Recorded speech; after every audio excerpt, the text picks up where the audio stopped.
My name is Pat O'Connor. I'm the broker owner of the Veritas Real Estate Group. We're located in Coral Springs, Florida, and today I want to give you some facts about as-is contracts. Now, an attorney can draw up one, but your realtor association has one that the real estate agents would use. So I'm in Florida, so I know specifically what the Florida as-is purchase contract entails. So that's what I'll be talking about, but I'm assuming it's similar throughout the United States.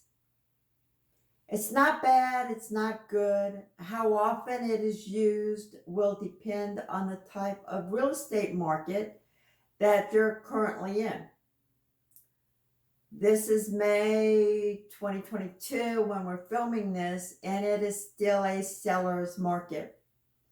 There's not a lot of inventory being listed.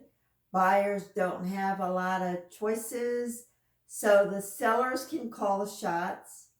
So every listing that I've seen this year has said submit your offer on the as-is contract. It doesn't mean there's anything wrong with the property. It just means that the seller doesn't want to have to pay for any repairs that a home inspection could find, or to close out any permits. But we'll talk about that in a minute. So probably 9/10 of the listings that are currently on the market, they're only going to accept an as-is offer. In a buyer's market, when there's lots of inventory, and if a seller demands that somebody uses an as-is contract and the buyers don't want to do that, then they can always find another property. So it depends on the marketplace. And right now, it's sellers, be prepared to do an as-is contract. So what does it cover? In a normal standard purchase contract, it has empty lines that the agent representing the buyer would fill in, and it's how much money or a percentage of the offer price that the seller would contribute toward making repairs that a home inspection would find, up to a maximum of X amount of dollars or percent. So it's capped. Here in Florida, we have wood destroying organisms. So there is another line, how much money or percent of offer price to a max to repair damage caused by wood destroying organisms. And these are primarily termites. But we also have wood destroying fungi here, and I think that there's a beetle here. And so it breaks this down because two different type of inspectors would have the reports. Your typical home inspector does not do the wood destroying organism investigation. So the third line is who will pay to resolve any open permits or to reopen expired permits or to do whatever work needs to be done to close the open permits. Again, that will be a percentage or dollar amount not to exceed a certain max. So that is what the as-is contract covers. And we call it the FAR bar as-is versus the standard. The as-is has none of that. Okay, the buyer's going to assume responsibility for the open permits. The buyer's going to assume responsibility for wood destroying organisms, and the buyer will assume responsibility for repairs around the house. Now, this doesn't mean that you cannot, if you are the buyer, you cannot request the seller to contribute.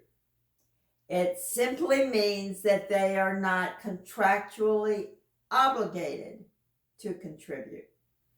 So there's a big difference. You still have room for negotiations, unless you may be in a seller's market where they don't have to negotiate with you. But a lot of sellers will. They just want to get things over with. And if you made a good offer, then they may be willing to say, sure, we will fix the plumbing problems. I know there's a leak in the roof. Okay, we'll contribute, $5,000 towards that. Get us the estimates and we'll take care of it. So it depends on the agent that's representing you and what kind of experience that they had. But you can definitely get a home inspection even though there is an as-is contract.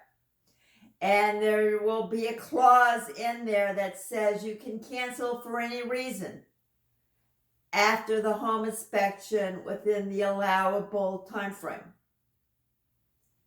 So you are not obligated. And years ago, I ran into an elderly woman. She had purchased the house, like maybe a condo, maybe a month ago. And I was just chatting with her casually, and she almost started crying because she had bought a lemon. And there was a lot of things wrong with the condominium. And at this point, there's not much she could do in terms of repairs. Although Florida does have a seller disclosure law where you have to disclose defects that aren't visible as you walk through the property that can affect property value. And I don't know what her issues were, but whoever was representing her did not do a very good job if that person didn't tell them to get a home inspection, beg them to get a home inspection, because you never know what may come up. So if this is an as-is offer and you are walking through the property and you can see that there is damage, adjust your offer price accordingly. You may not get the property because it's a red hot market and people are desperate for homes. But in a halfway normal market, adjust your offer price. Talk to, your handyman. Hey, Bob, what will it take to fix this, and this? And offer that to take into account your repairs, unless you want to be on the hook for all this out-of-pocket money that you may have shortly after closing. All right, this one was short. Just want you to understand the as-is contract. It's not bad. And you're going to see a lot in the seller's market. Just be aware of the buyer's responsibilities now. But you can still negotiate and definitely get a home inspection. Okay, thank you. I will see you next week. Bye.